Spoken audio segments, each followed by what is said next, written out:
But okay, I think it's been a really long week for some of us. A lot of challenging emotions coming. Some of us has mentioned that in a trip blog. Some of us has mentioned that. But overall, I think yeah, maybe we can safe to say that the pressure cooker of the bootcamp has turned on, and now we're navigating building this space of phase two. So without further ado, let's hop onto the show and talk about it.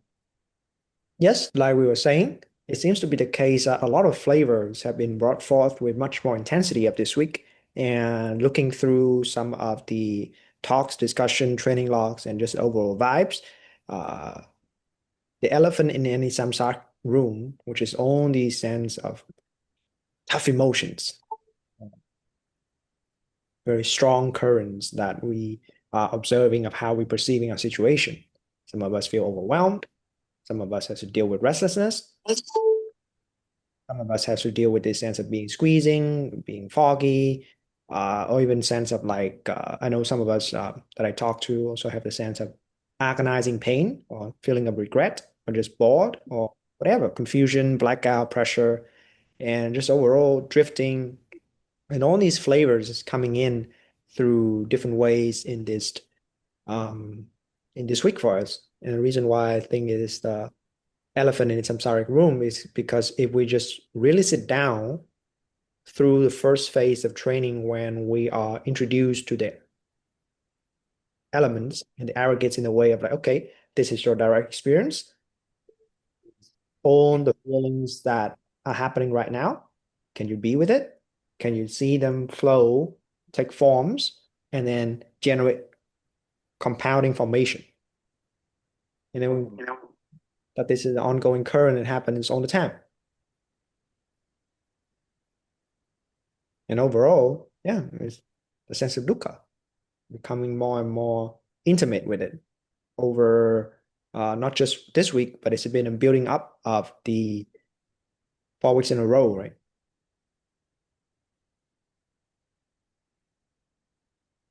Yeah. Yep. Yeah. And yeah, I mean, some of us are sharing that in it's even response of angry towards Mei Chang or just wanting that can this session just be over with? Why is it so tiring? Where's this coming from? And sometimes we can't even particularly point out the cause, which comes to the next point, which is what is what is causing all this? Like some of us, maybe we talk about the sense of confusion. It's like, I don't have enough knowledge. I want to know. And because I don't know what is being talked about, therefore I feel like this rushing and all that. Feeling misunderstood. The cause could it be like, is it actually thinking? Is it thinking is the problem? Is it ruminating is the problem? Can I stop that? Is it the problem of forgetfulness? Or the problem of like got it and lost it, like, oh, the sit was so nice, or like in that moment I was so realized and everything was so clear, but now it's gone. Mm. Kind of, I think that can also include that feeling of like regression.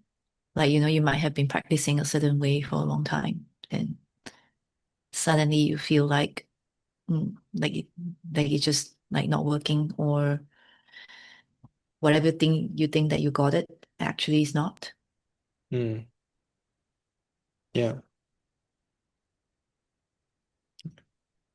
I believe that we start talking about this topic of the cause of suffering as early as week two, but now we're seeing more and more of how these different ways that it can manifest and how it can show up. Fundamentally, I think is then the topic of grasping, how it is so that as these experiences are happening, there seems to be an incessant, uh, compulsive, compulsory, like feeling that I gotta do something about it, or I gotta know this point, I gotta write it down, or I gotta make sure that I remember this. And more, the square block is blocking the word. Yeah, Oh, the top right over there says not enough K. Taylor says ketamine, so maybe it is ketamine. Just kidding. Knowledge. There you go. All right. All right. Yeah, maybe the cause is not enough ketamine. It's good. Come on, Taylor. Thanks, guys. Yeah, is the cause of desire, is the cause faulty design, or like, oh, it's just meant to be this way. And that kind of like thinking about maybe there's something really wrong with me. But yeah, if we really drill down, contemplate on it, the point of the grasping, you know, of how it's not enough that formation are happening. It's gotta be my formation, that me making my making, or just even like it's not enough that we are exploring what this experience is about. It's gotta be one particular thing, grasp it into a tangible unit that you can acquire, that you can hold it, that you can say, okay, I got it. Yeah. And from this cause, from this um, ongoing grasping comes the effect of it that we're also feeling it's happening more and more this week. The sense of separation, the sense of disassociation, like don't want to do, don't have, I don't want anything to do with this experience. I want out of here. I don't want it. Even though we know that the purpose, the function of these sits is to reassociate with our direct experience, but when the dukkha really like increase in its intensity, can't help but to just want to snap away from it. Or it's its own sort of brain fart, but just say some really random stuff inside our session. Just be blurting out whatever.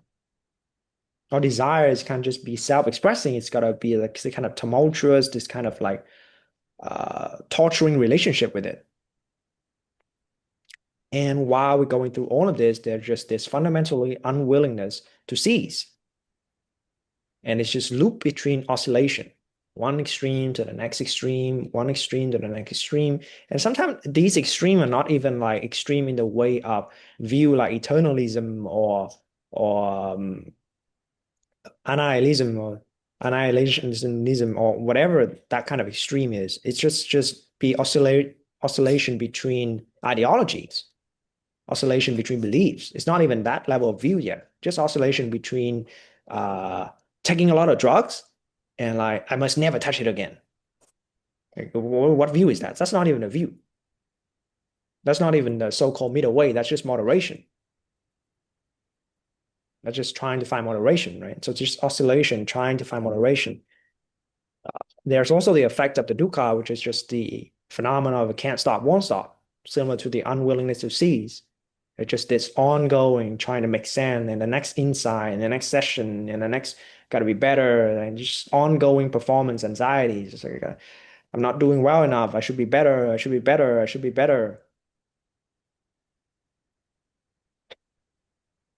And the effect of this could be an ongoing misperception in the way of like, I know Mei Chan was pointing out something very interesting, which is on the thing we usually do not examine at all, the sense of there's a wall across me, I'm in a room, on these things, we're just like, oh, that's just obvious matter of fact. But we don't see how that is already the effect of dukkha. You didn't in the process of formation, there's that dissociation, there's that separating force, the materialistic, physicalistic world out there. I'm here inside this body, or I am this body, separated by it, and on this wall, room, whatever, is the containing, and I am a subject perceiving it. And it's happening all the time. Maybe in one of the sessions, we can really absorb and it's got a tiny bit of release and we see that, oh, there's a potential mode that doesn't perceive like this, doesn't comprehend the situation like this. But that's not the case for most of us, right? It's an ongoing misperception that's happening all the time. Yeah, and there's also this frustrating aspect of loss in translation, loss in transmission. Like all these things that we know that's happening, but we simply cannot translate that throughout our life. We can't integrate that. There's still so much distance between whatever's happening on the cushion and the rest of our life. Do you think that jadedness is a form of dissociation? Yeah, I think so. I think is another way to say about the deadening effect, right? Mm. Like we make conclusion about life, about other people. Oh, they just don't get it. They just won't get it. Become jaded. Mm.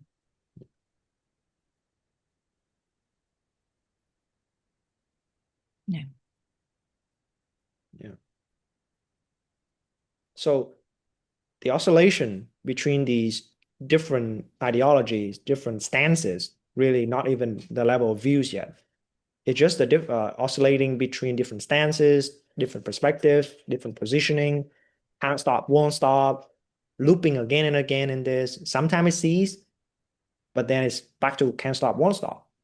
And all this is just this ongoing proliferation that we're experiencing. And it could be very challenging because now we're getting to a territory that we're seeing this clear and clear. And it could feel like on a relative level, I guess it feels like we're getting worse because first week it could be easily absorbed. A lot of these things feel very pleasant and feels like we're working through a lot of stuff that is challenging, but we feel confident enough that we can do it. But now it's just really like getting whacked in the face over and over again. And how do we deal with that, right?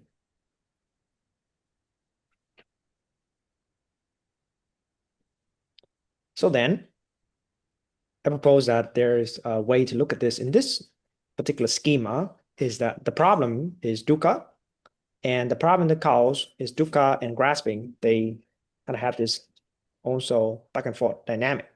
And from the grasping comes the effect of ongoing fundamental misperception. Now, the perception here, sure, one aspect of it is the type of like subject-object split of the sense of sensorial perception, right? Which is like the sense of being inside the head or the heart or the whatever, having a localized central center of experience, and there's a peripheral sense of environment around us. But that's just one way of looking at misperception. Misperception could also be like fundamentally not recognizing what's going on, fundamentally not recognizing our own compounding, the ongoing compounding of karma. That could be a misperception because the aggregate that we talk about this week, sanya, sometimes translate as perception. I do believe it's the most popular translation, but sometimes it can also be translated as discrimination, telling things apart, categorizing.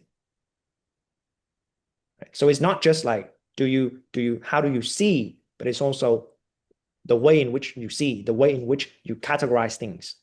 So there's just ongoing fundamental labeling, making sense, cognizing in that way. And the cause and effect. The challenging thing here is that as we see that there's a fundamental grasping, clinching, like clench in and clinging to certain things. So whenever we try to present any kind of information here, or you have a breakthrough, experiential breakthrough, you would immediately grasp onto that. And that would be the next part of the ongoing fundamental misperception. That's what's tricky about it, right? Like some of us are uncovering that, okay, if whatever is being said, I'm just going to grasp onto it. So how do I get out of it? If all I know is to grasp, how do I get out of it? Even somebody tell me to, hey, just let go, then I would grasp onto the letting go. If somebody tell me to just concentrate and feel your body very precisely, take your suffering seriously, then I will grasp onto that. Yeah. And then how do I get out of here? And what is the pathway towards liberation?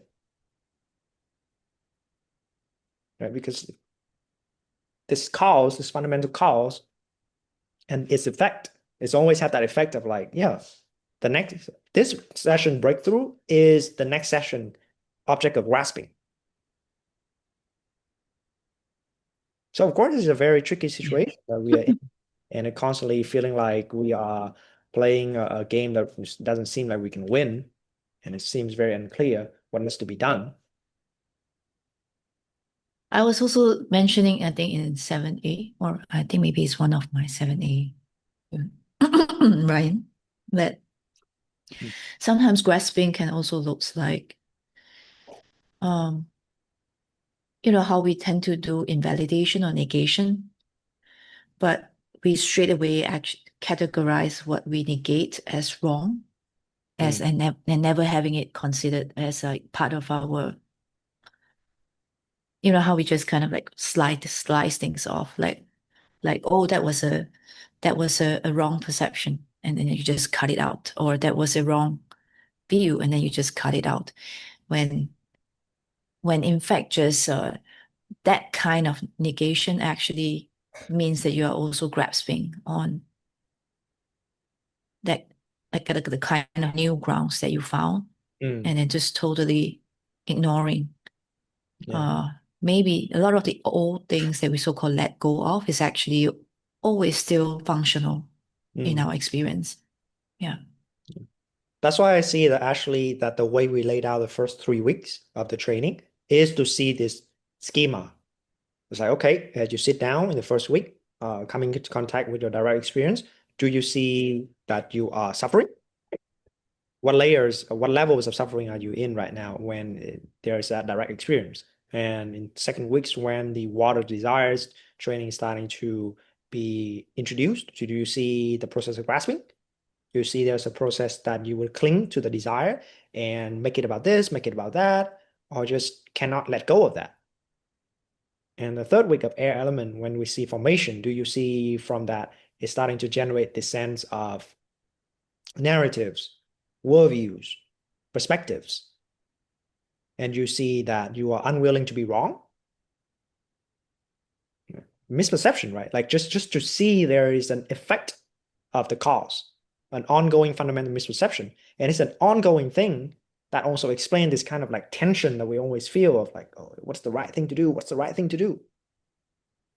But it's so tricky because whatever solution that we are trying to do, it's just further this schema in that way.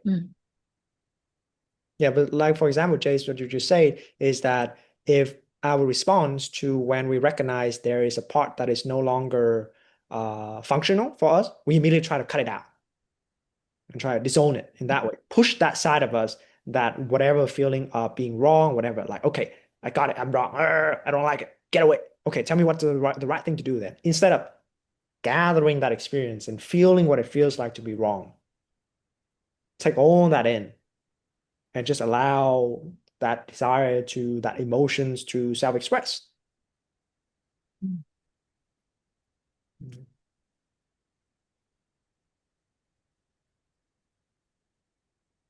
Yeah, and this schema, like we've been seeing in the first 3 weeks, happens all the time. But of course, it's not all dooms and gloom, right? Otherwise, what's the point of training here with us? So then, okay, and the solution is to just rest. It's like, okay, how do we stop grasping or just rest? But then it's become a very intricate thing because at the different layers of nuance and subtleties of grasping come the different layers of nuance and subtleties of resting. And all this proliferation, no matter what things are going on, you just sit. You just gather. You just rest. Trying to take you here, trying to take you there, trying to do the can't stop, won't stop. And you even allow the can't stop, won't stop to naturally cease. And as this proliferation is kind of enabled in some ways to fully express, it can feel like it's getting worse, which is the thing that we're trying to suppress all this time.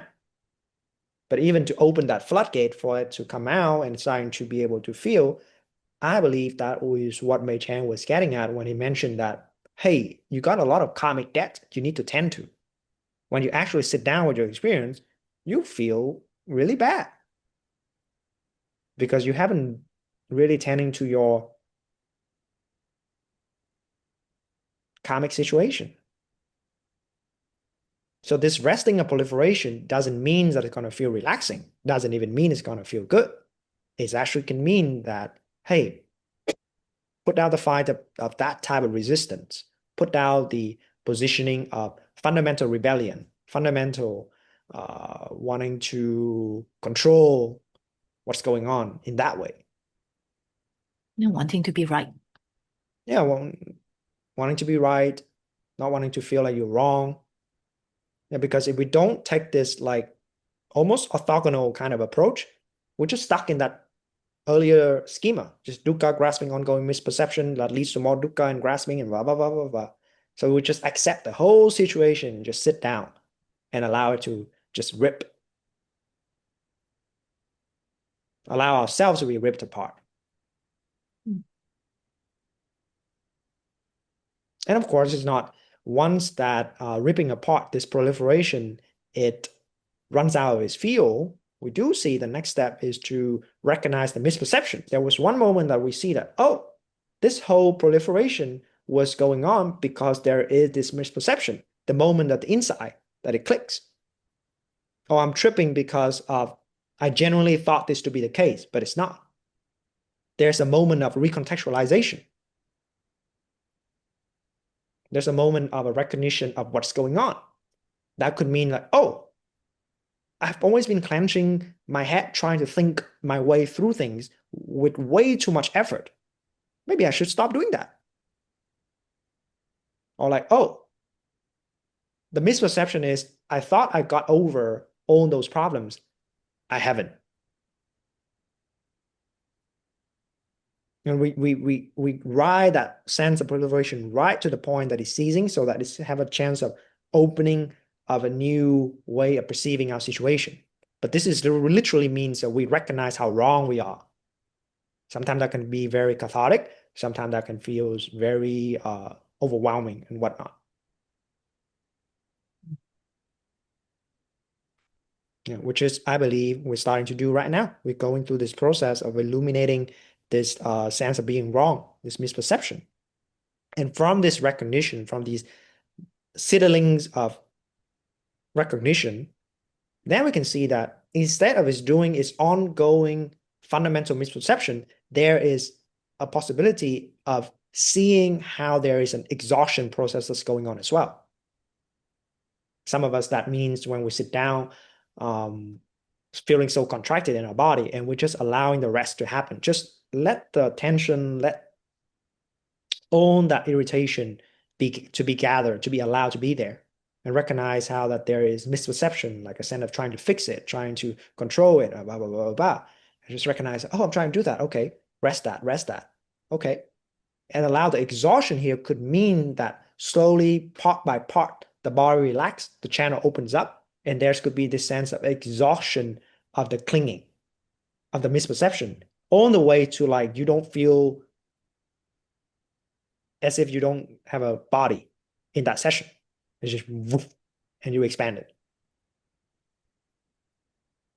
So this process of illuminating the exhaustion, the combustion, like we're saying about how the pressure cooker would increase its criticality of pressure to the point that the exhaustion just combust. And it could also be a gradual, slow cooking way as well. It doesn't have to be bombastic. Yeah. I think that sometimes it's like people, when they think about combustion or they think about burning, I think they have this certain conception, like preconception of actually what that should feel like or what that should be like. Actually, there isn't like a particular way of exhaustion, I feel. Yeah, and it could be the case that some of us grasped to that sense of it's gotta be grand, it gotta be big, it's gotta like firework and whatnot. And that's the thing we grasp on. So like, okay, can you rest that proliferation? Can you recognize that it could be very subtle? It could be very gentle even. And just illuminate how that there could be an exhaustion of that sense of like ruck jackness. And just allow the soothing energy to exhaust, simmering, simmering, simmering all the time. And we can see that, oh, the reason why you don't want to do that is there's this sense of grasping to this big experience and the proliferation of like, oh, this doesn't feel like progress. Nothing is happening. Oh, you can't stay with it. So you want those big experience till you don't see that there is that restlessness when the big experience isn't there. As you grasp onto it, now you generate enough feel so you could like that. But then you complain that, oh, it's getting too intense. Bro, you want it and you got it.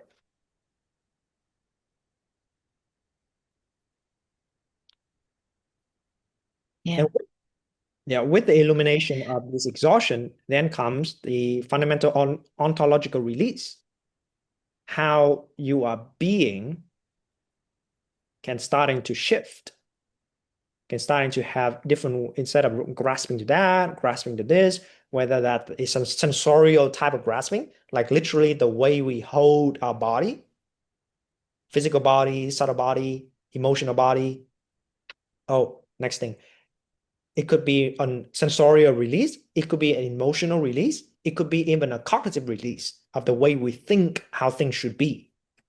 All these are ontological release that we can experience that then further our capacity to rest the proliferation, further our ability to recognize our misperception, the sense of being wrong, the sense of unwillingness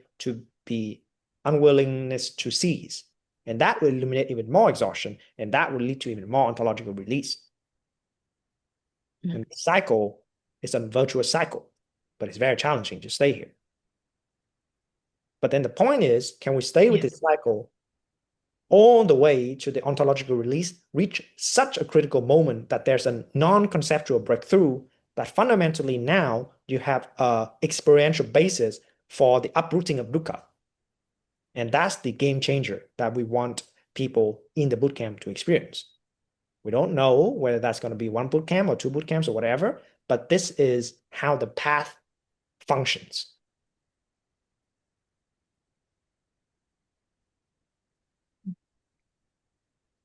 Yeah, because when we say about, okay, CC Bootcamp is about self-emptiness realization. So that means that there's a non-realization or an ignorance. Self-emptiness, that means that there's well, I guess the opposite of emptiness here, we can, for lack of a better word, let's use the word substantiality. There's a belief that there's actually something there, substantiality in that way, right? So right now, our ignorance lead to the sense of there is something substantial there that I am. So then there's a clinging, grasping to that sense of substantiality. And it doesn't want to examine it. It literally ignores the examination of this. So then as we're doing this, further and further, we are further realizing how it is that self-emptiness realization is true. Through this invalidation process, right? Invalidation process, meaning recognizing the misperception. We're seeing more and more how it is true that self-emptiness is the case. Because anything that is self-substantial just doesn't stand analysis, doesn't stand the cycle. You just rest, it sees, got it. Then you rest some more, it sees again, and whatever it is, whatever the sense of substantiality is, now then we talk about like extreme views. Then the extreme views could be the case of there must be something there all the time, or there must be nothing at all the time. Nothing. There must be meaning to all of this. Frank is asking something. Yeah, I have maybe similar question. When you talk about uprooting of dukkha, he asks, are you talking about seeing nature of mind for the first time? Yeah, I would say so. Actually seeing the nature of mind for the first time. Having that non-conceptual breakthrough that then serves as a new basis. And then you can see that, okay, the game is about integrating that recognition, familiarizing all of our life with that recognition. And the challenge is, if we haven't had that non-conceptual breakthrough, when we say that recognition, it will just be this cycle. It will just be like another kind of grasping to that as the solution, but it will just further the dukkha. Even though the dukkha can feel like, I'm making so much progress. Can't you see? That could be dukkha. Right? So the non-conceptual breakthrough, yeah, is the thing that we're talking about in terms of uprooting of dukkha.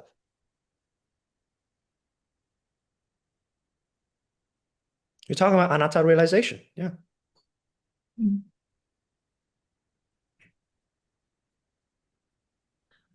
They probably got to go through many cycles.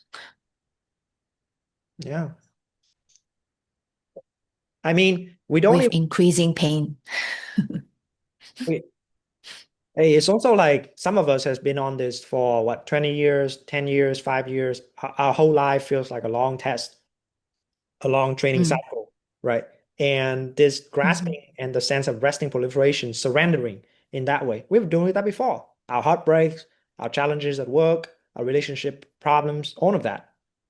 Right now, it's just a very direct, systematic, methodical way of illuminating this process.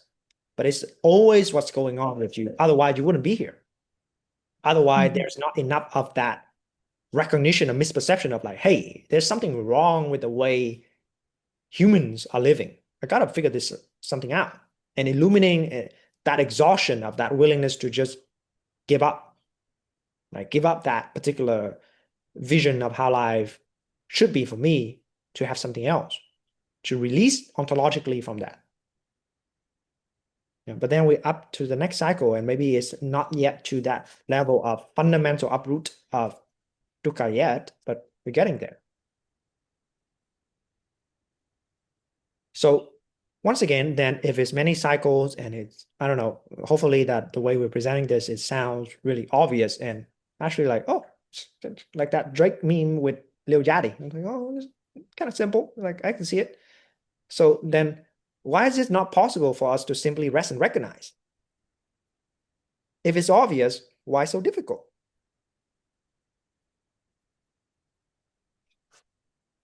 Right? It's similar to a lot about training. It's like, oh, this makes a lot of sense, but then why can't I do it? Well, I guess it's because then now the whole thing that CC is hopping on and on and on about, which is like, and I don't know why other communities are not talking about it, which is fitness develops over time. Like it's pretty obvious what I need to do to get strong at the gym, but I can't just immediately get strong at the gym. It still takes time. It still takes iteration. It still takes the process of paying off the karmic debt and to gain merit, to gain wisdom. Accumulation still matters. We can't just like, oh, we can fake it till you make it, but faking it is also means you are doing it. You are living like a realized being, and that's very, very difficult.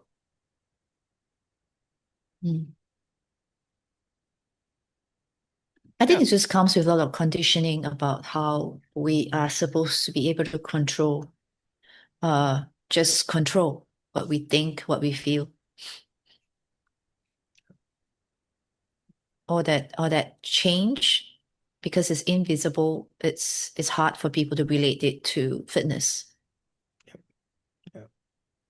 But I think that then it becomes a pedagogical challenge, which is like becomes a whole thing of either you got it or you don't, or like a very vague process of how can you go about getting it. Become very vague. Oh, kind of have it. I don't know either. But actually, it's not vague at all. It's actually as direct as it can be. Yeah. So then that's why we say like even sincerity, even honesty requires fitness. Like you can be only as sincere as your cognitive obscuration allows for it.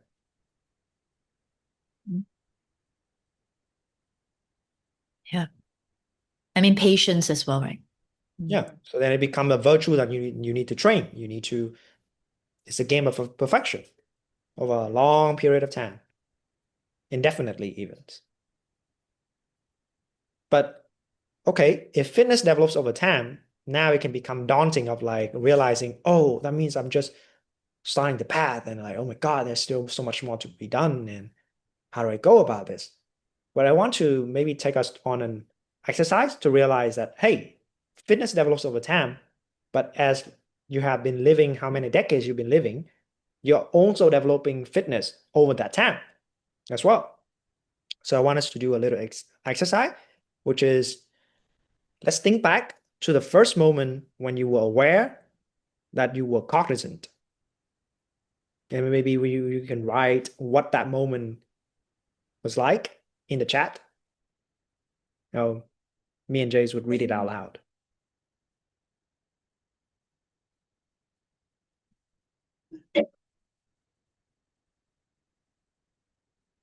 So the very first moment in this life, if you can remember your past life, let's just stick with this life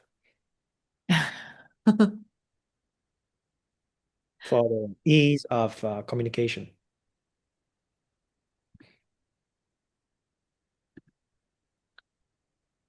Cognizant, you mean that you start to remember stuff? Yeah, cognizant is a sense of being aware, Yeah. the sense of perceiving your situation, perceiving yourself.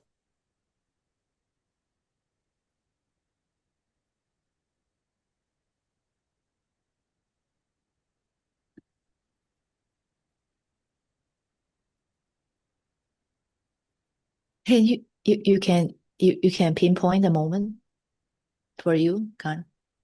Yeah. Hmm.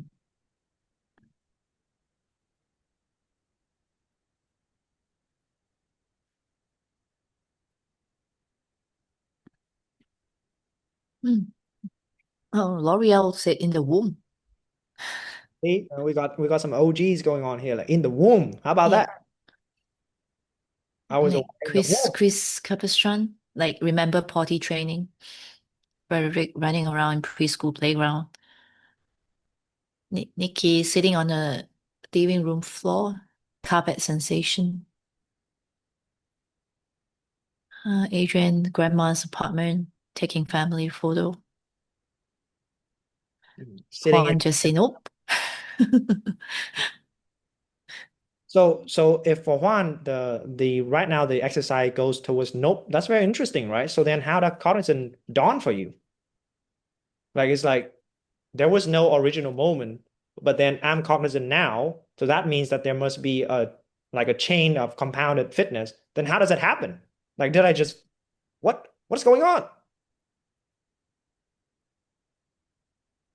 Like that could actually be very interesting to contemplate of like if I don't remember the first moment,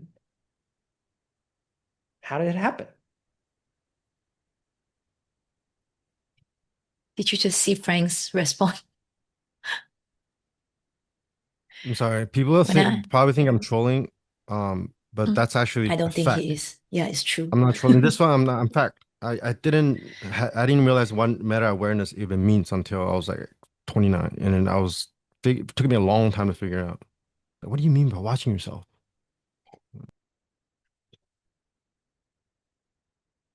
Yeah, so it's that's an important point that Frank mentioned. This moment is also a moment that there is that sense of self-awareness.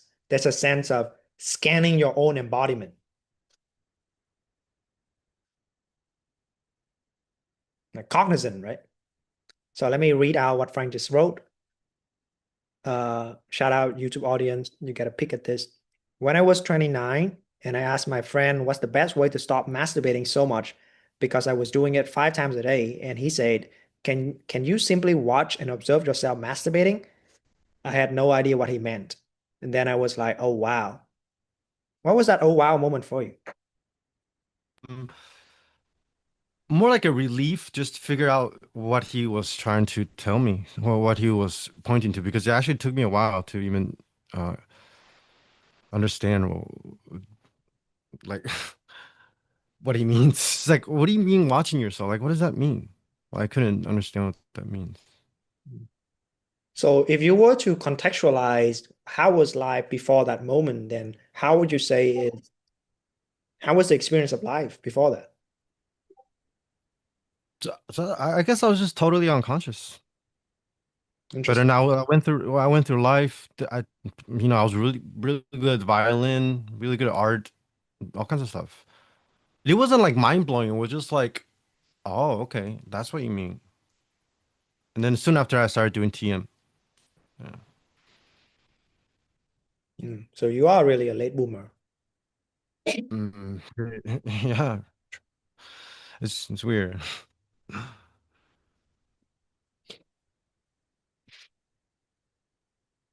So, okay. So that's the first moment. We got a lot of preschool. Got a lot of like out of that age range. So the next thing is from that spark, that moment that there's a first recognition of self-awareness, really. Now let's think back to the first experience when you were flowing with your cognizance. It's just not one moment. There was like a continuous, like, not just aware that you are aware, not just aware of your thinking, but you were actively flowing with it. You were musing. You were musing over something. You were philosophizing. You were just playing with knowledge.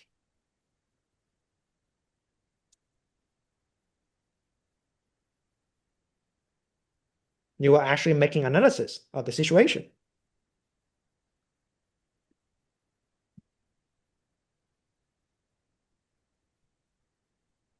RuneScape at 8 years old. Shout out Alex.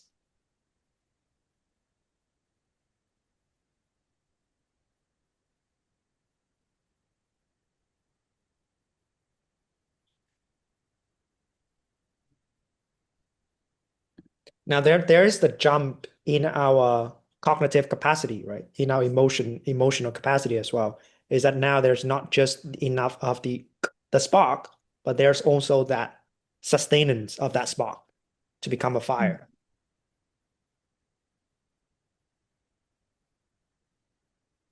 Not just self-awareness, but ongoing self-awareness. Maybe just for 5 seconds or like 1 minute or like 5 minutes or something like that. Doesn't have to be a whole day or like a well-established session in that way. I was just thinking back, like, I mean, it must be 4 or 5 because it was still in my old house. And I couldn't sleep at night. Like the whole night, I couldn't sleep. And I was just walking around the house because everybody else is asleep. Then just trying to figure out what to do next, what to do next. Is like, should I be doing this or should I be doing that? Should I wake my mom up? Should I wake my dad? It's quite a vivid memory, actually. That's probably what I remember. I think I shared with Colin yesterday when he brought this up that the first time I sort of had that kind of experience, I was maybe 4 years old in preschool and recognizing the sense of separation between my stream of experience and all the other kids.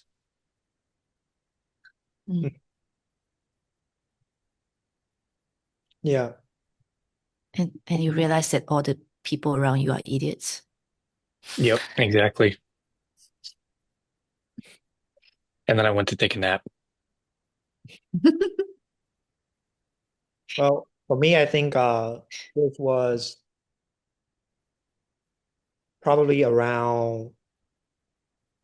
must be around kindergarten, 4, 5, or 6 years old, something like that. Was two kind of moments. One moment was watching Cartoon Network with my brother on the staircase. We had a shot, and he was falling asleep because I think it was quite early in the morning. He hasn't really wake up yet. And I was just watching it, and I realized that there's nobody watching me. So I'm just aware of the situation. I was just there. And I remember that there's this sense of scanning around, enjoying the moment. And I guess the flowing with thinking is also like playing with that sense of intention, attention, contention, right? Making decisions. And I remember that instead of just sitting there and watching Cartoon Network, I still remember this Justice League animated series. I think there was a scene like there's Hal Jordan as a Green Lantern, Hawker. But then I decided that with scanning the situation, seeing my brother falling asleep on the staircase, him being pretty uncomfortable, and I remember taking a blanket and putting on him. So that was like, okay, I gotta do something about this and get out of my seat, get the blanket, put it on him, and the memory ends. Yeah, because flowing without thinking, meaning that we're participating in that intention attention. So then with that, Frank, what do you think is the first moment that you could remember where you were intentionally doing something? After I started practicing TM, I think I could get into moments where I was continuously watching the breath, and the mental chatter just kind of dies down a little bit. And you mean like, oh, and then I guess maybe going to the gym, I was like, okay, I hear some people talk about how you can, apply this to the gym. So I was playing around with actual mind muscle connection a little bit. Yeah. So, okay. Thank you guys all for the sharing. But Manuel said, I remember taking the decision that thinking is something I should be doing. Interesting. Thinking is something I should be doing. Yeah, we talked a little bit about this in session 2 discussion yesterday, but how it was in that moment for Manuel, it was like I should be thinking more and populate more thoughts inside my head. And there was a pressure to do so.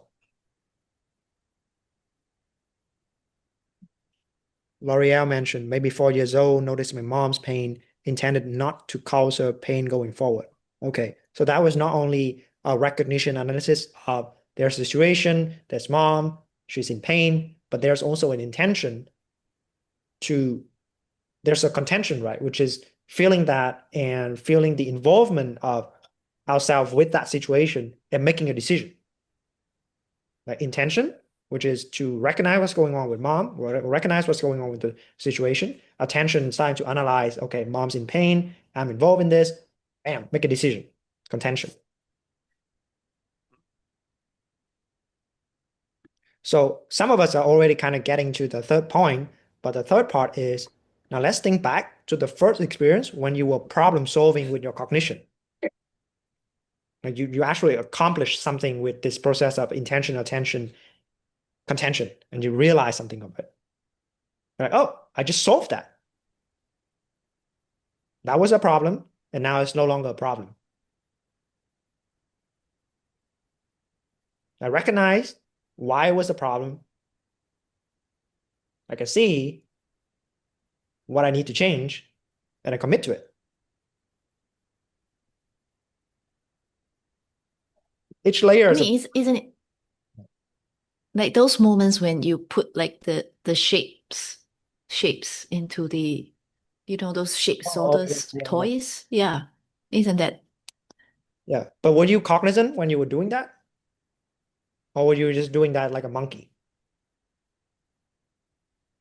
Which could be the I don't case. know. I mean, if I have a memory of it, does it mean that I'm cognizant?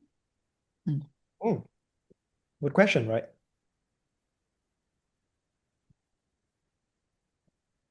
Like just distinctly remembering that moment and that intention of putting that thing in.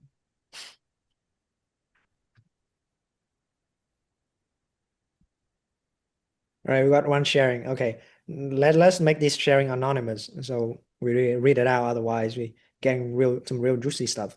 4 years old. I hated my kindergarten teacher and make a plan to frame her into looking like a complete asshole in front of her boss and my dad. The person asked, "Did it work?" Oh, let's wait for that. Problem solving, right? Just like that's the enemy. I'm gonna do something to you, and yes, it worked. Okay. And I think it must be as young as like 3 years old where I slept beside my parents on the floor, and I did like nose poop, and I didn't want to go all the way to the dustbin or the toilet to wash my hands, so just wipe it underneath my mom and dad's bed, like problem solved. So Do I still do that? I don't want to know. All right, there's another sharing. Wanted to jump off from my rooftop to the backyard, and so I wanted my mates to help me carry a mattress so I won't die. When they refuse, I end up scaling the bamboo-like tree down from the roof instead. I think I was 8 or something. So I understand the problem solving here is that recognize there is a problem, which is you want to jump high, and you want to jump down. You need something to support you, but there's no support, so you got to solve it. So then problem solving was like, okay, I want to do it. There's no support. I got to figure this out. Like, okay, instead of the mattress, there's that tree. I can accomplish the same thing. So let me do that. And the whole thing was intentional. Okay, yeah. Shoving on the mess under my bed at age 4 so my parents won't be mad about the messy room anymore. Okay. So that means that there is this sense of, already the sense of like guilt or being punished, potential punishment, and the sense of like, I got to game the situation to avoid that outcome. Intentionally putting that under the bed, suppressing it. If I suppress long enough, I won't have any problem. Yes, yes, yes. And I could make that my life habit. Okay, I hated my mom and wanted to scare her, so I kept knocking on the wall, and she kept thinking someone was knocking on the door, and she called the cops. Fuck.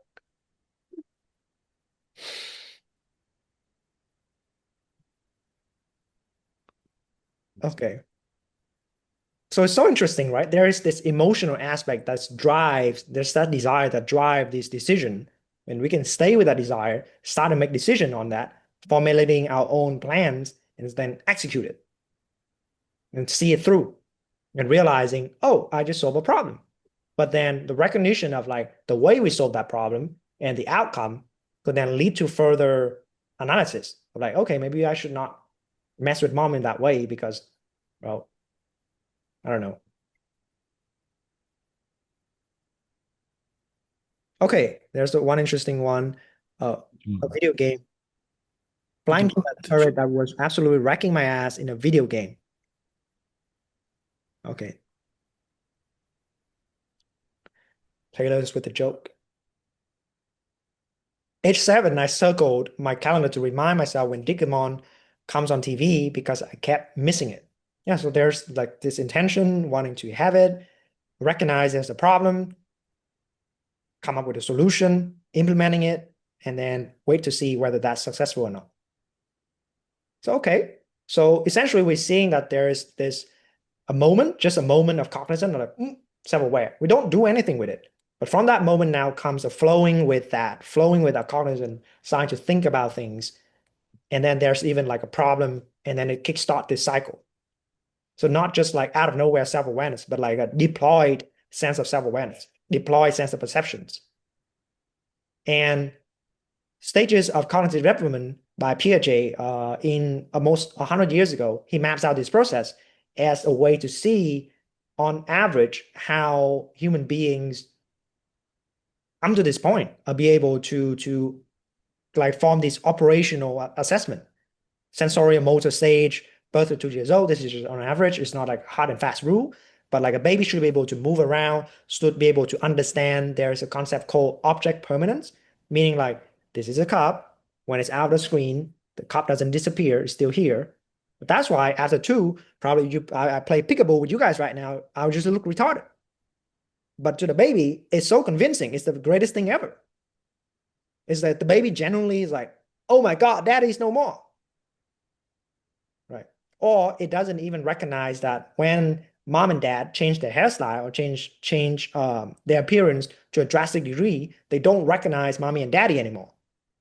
They haven't formed that object permanence. They haven't formed like, oh, I can string this phenomena to that phenomena and label that to be dad. Even if dad shaved their his beard, that's still dad. They don't know that yet. Right. So then pre-operational stage is starting to explore, like, oh, they can point to things, starting to label. Concrete operational stage, starting to make analysis, comparison, and formal operational stage now can do problem solving as we just experiment. Some, like on average, some of these kids take up to 12 to be able to do it. Some of us is much earlier. Some of us is, well, maybe one of us is much later in that way. But then this posed the question, come to our contemplative training, is that what is the qualitative and quantitative difference between the first spark and the roaring fire of problem solving, which we still employ right now? Like that first moment and right now. What's the difference?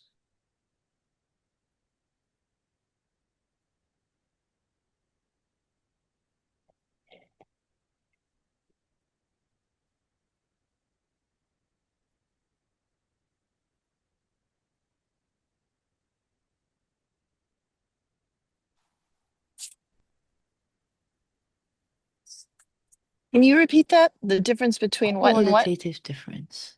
Yeah. What is the difference between what is the qualitative and quantitative difference between the first part? So the You mean first, like the complexity of it? yeah, the complexity of it, yeah, and the roaring fire of ongoing cognizance, ongoing self-awareness that we have right now. We do only straining and remember that first moment of like in the womb, 2 years old, 4 years old, 5 years old, 29 years old, whatever. What's that change? And maybe what has not changed?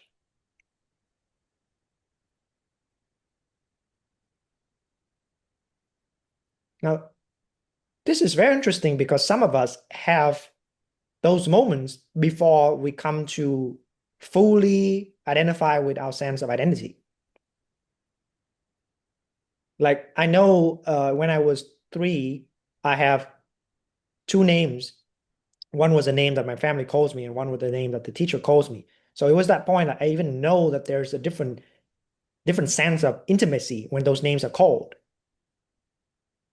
Right. So whatever you consider to be your self-image now, probably in the first moment, it was not even there.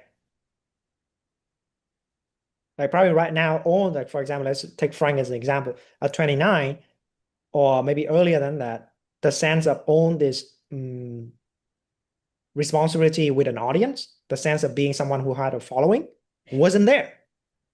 But it's now here. So what's the difference in terms of embodying these experiences? There could be a quantitative difference, so I mean the amount, or qualitative difference, meaning maybe the texture.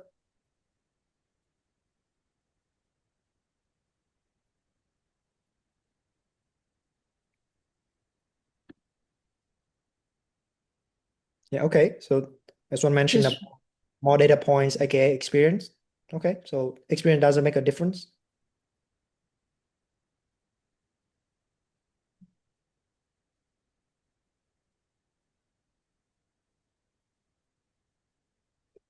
to Frederick say, I think there's a lot more proliferation in the fire. The spark was just a recognition that I'm different from others, but the fire feels like a waterfall of meaning making concepts and ideas of what it means to be me, my story, and how I compare to others. Mm.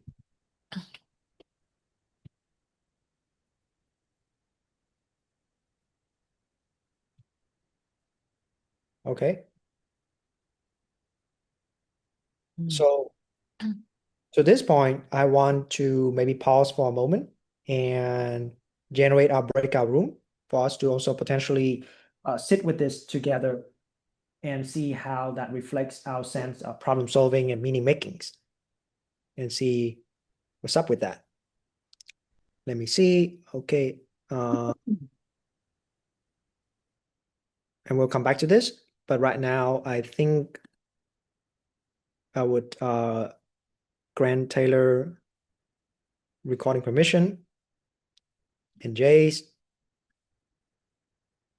So let's talk about this for maybe about 30 minutes. And then we come here and then we debrief some even more about what it means to develop our metacognitive skills. And but first, let's take a moment more to probably share what that exercise was just like for us and how it connects with the sense of like ongoingly generate ability to cognize things.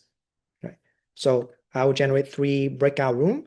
The first breakout room would have Frank and Jace. Second breakout room would have Taylor and Albert. Third breakout room would have me and Tom.